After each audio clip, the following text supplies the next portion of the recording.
Buhay po ba ang Diyos? Ganon po siya kumilos. At sadya pong galak na galak ako sapagkat natupad po na makarating siya ng Dubai sa patnubay ng Ama. At hanggang ngayon po,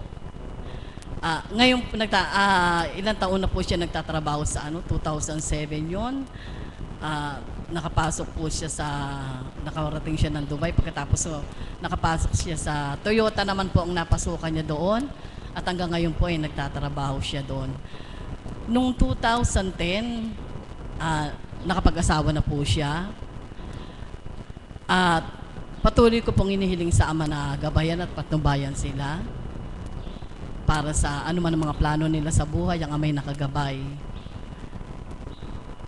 At ako naman po, masayang-masaya po ako sa kaganapan sa buhay ng mga anak ko. Siya niyang ginagamit, kung ginamit niyang mga pagsubok sa anak ko, ang pag-akay niya sa akin sa dakong ito, ay siya ko pa rin pinupuri ko ang Ama sapagkat ang mga pagsubok na yun ay tinatanggap ko na kaparaanan niya upang makilala ko siya ng lubusan. Sapagkat nung inakay niya ako sa dakong ito, kami po ay laman ng simbahan, may mga organisasyon kaming sinasamahan.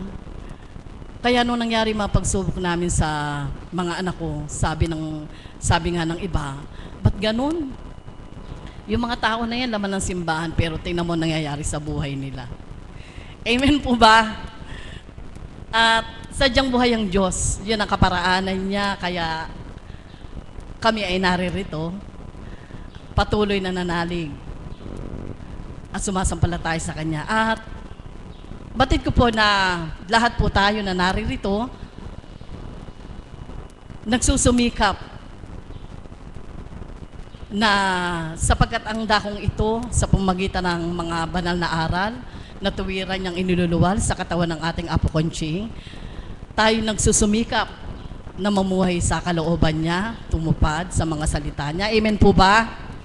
Kung kaya tayo ay nananatili sa